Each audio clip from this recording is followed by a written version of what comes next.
જ્યારે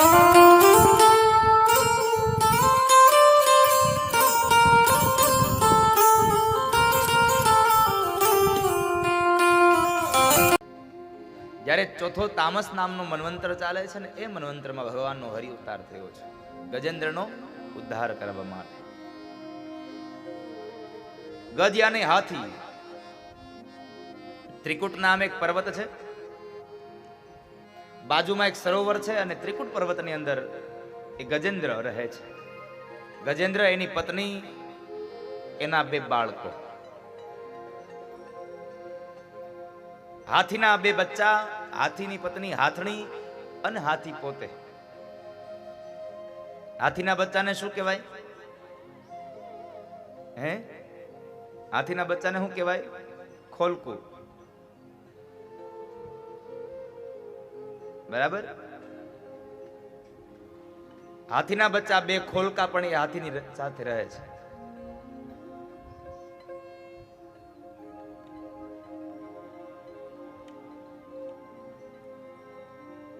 તો કોઈ વાંધો ન હોય,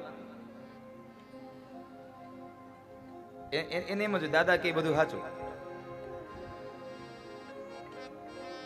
તો કા તમે કોઈ બાપુ મને આમ મંડા કરવા? મને ખબર જ છે, મેં જાણી જોઈને 2 વાર બોલ્યો કે અહીંથી કઈ આમ સામેથી આવે છે કે નહીં. પાછું શું કહેવાય એને? મદન્યા. તમે મદન્યા જોયા છે? કેટલા લોકો જોયા છે? રાત ચોકરો. હું ક્યાં મદન્યાની વાત કરું ખબર તમને? હું ક્યાં હાથીની વાત કરું ખબર તમને? હું 4 પગવાળા હાથીની વાત નથી કરતો, હું 2 પગવાળા હાથીની વાત કરું છું. મારે ઓલા 4 પગવાળા હાથીની વાત નથી કરી તમને, મારે તો આ જીવાત્માના વાત કરવી છે. આ જીવાત્મા, જીવાત્મા એટલે ગજેન્દ્ર છે. ગજ એટલે આ જીવ. જીવાત્મા ને એની પત્ની, એના બાળકો, એના મદનિયા. હવે હાથીની વાત કરીને મારે શું કરવાનું? તમે મારે તો આ જીવની વાત કરવી છે.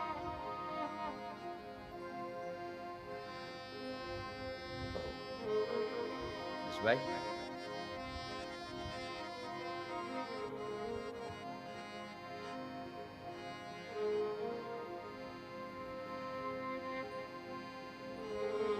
ગજ એટલે જીવાત્મા. આ કથા હાથીની છે, પણ આપણને, મને આધ્યાત્મિક અર્થમાં લઈ જવામાં ખૂબ આનંદ મળે છે આ કથાનો. આ કથાનો આધ્યાત્મિક અર્થ બતાવ્યો કે ગજ એટલે જીવાત્મા, જીવાત્માની એની પત્ની, એના 2 બાળકો. તો આ ત્રિકુટ પર્વત શું છે? આ ત્રિકુટ પર્વત એટલે આધ્યાત્મિક અર્થમાં સત્વગુણ, રજોગુણ અને તમોગુણનું બનેલું એક આ પ્રાકૃત શરીર. અને આ પ્રાકૃત શરીરની અંદર આ જીવાત્મા રહે છે. આ શરીર એ એક પર્વત છે, અને આ પર્વતની અંદર ગજ એટલે જીવાત્મા, આ જીવ આ શરીરમાં રહે છે. એની પત્ની, એના બાળકો. આ સંસાર એ સરોવર છે. આ સરોવરમાં લૌકિક વાસનાઓના સુખને એ જળને પીવા આવ્યો છે આ ગજ, જીવાત્મા.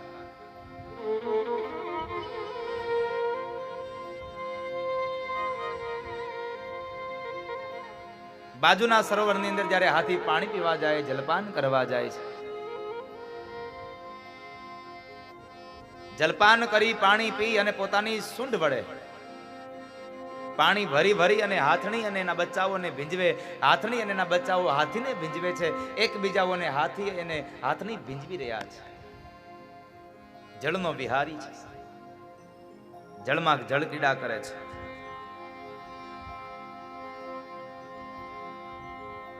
જળ ક્રીડાની માટે આવ્યો છે, અને એ સમયે હાથી ભૂલી ગયો છે કે આ જળની અંદર મારે વધારે સમય ન રહેવાય, કારણ મારી પાસે જોર છે, મારી પાસે તાકાત છે, પણ આ તાકાત મારી ધરતી ઉપર ચાલે, મારું બળ આ પાણીમાં ન ચાલે. પણ સાથે સ્ત્રી છે એટલે અહંકાર હોય સાહેબ, અભિમાન હોય, જરા આમ ઘમંડ હોય, પોતાની જાતને કંઈક માનતો હોય. આ જીવાત્માનું, આ ગજેન્દ્રનું એવું જ છે. ગાડી લઈને નીકળે, પાછળ પત્ની બેઠી હોય, અને એ સમયે બરાબર ફાટક ઉપર ઉભા હોય અને કોઈક પાછળથી આવીને જરાકમથી ગાડી અડાડે ને, એટલે એવી ત્રાસી નજરે જોવે, એટલે એની પત્નીને બતાવે, જોયું હું કોઈથી ડરતો નથી. અહંકારી વાત. હાથી અહંકારી ભારી, સંગે છે નારી જળનો વિહારી આવ્યો જળ કીડાને જળનો વિહારી આવ્યો.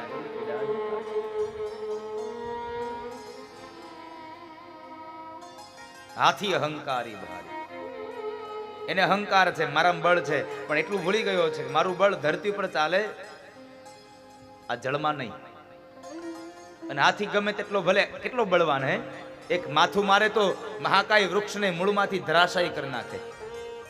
આવા હાથીને તમે બાંધેલો જોયો કોઈ? કેટલા લોકો હાથીને બાંધેલો જોયો છે? જરા હાથ છોકરો હાથીને બાંધેલો જોયો હોય તો ગળામાં એને સાંકળ પહેરાવી હોય,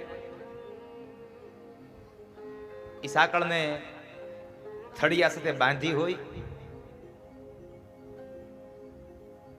ભાડ્યો કોઈ હાથીને બાંધેલો નથી? બાંધ્યો ને. હાથીમાં બળ કેટલું એ તો ખબર છે ને? હે, હાથીમાં બળ કેટલું?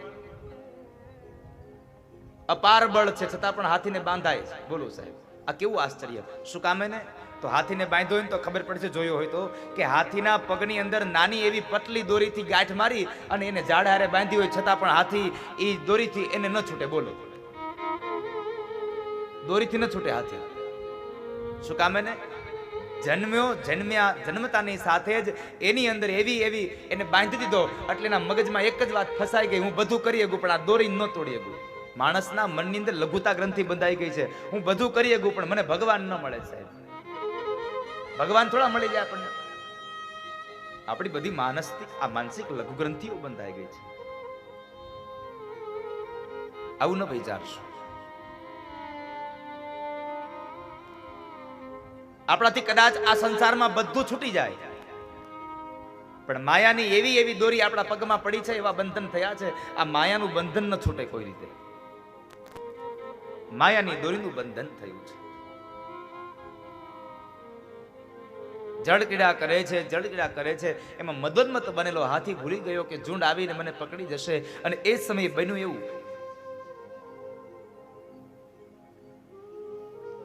કે ઝુંડે આવી અને હાથીનો પગ પકડ્યો. ઝુંડ આવીને હાથીનો પગ પકડે છે. આ ઝુંડ એટલે કાળ. અને આ સંસારમાં મહાપુરુષો કહે છે, જ્યારે પણ કાળ આવે ને ત્યારે પેલો પગ પકડે.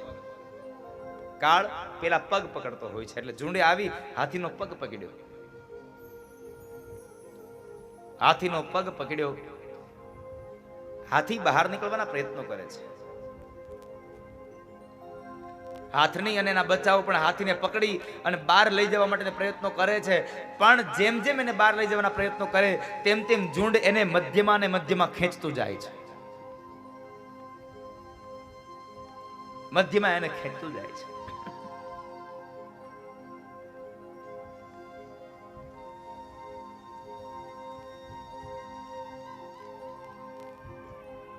થોડે દૂર હજી એ ઝુંડ હાથીને લઈ જાય છે.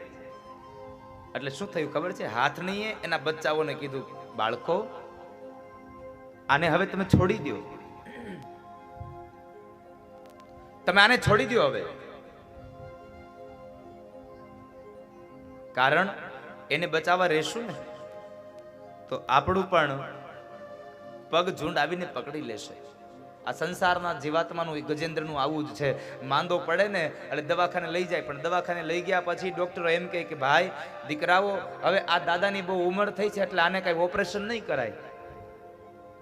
તો આમાં દવા કાંઈ કામ નહીં કરે. એટલે દીકરા શું કરે? એને ઘરે લઈ આવે અને ભગવાન ભરોસે છોડી દે. જીવાડે તો એ ભગવાન, હવે ભગવાનને જે કરવું હોય તે કરે. આમાં આપણું તો નહીં ચાલે. ભગવાન ભરોસે છોડી દે છે. ઈશ્વર ભરોસે છોડી દે.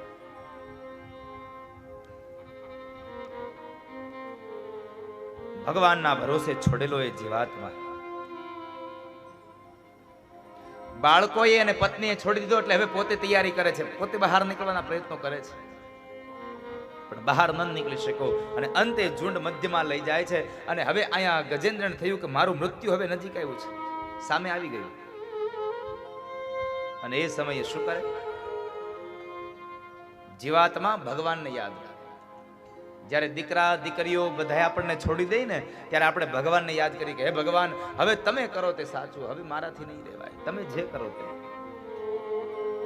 કરો તે સત્ય. હવે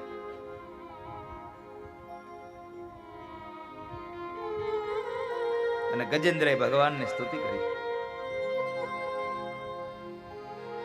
અને કવિ સુરશ્યામ લખે છે, હે ગોવિંદ હે ગોપાલ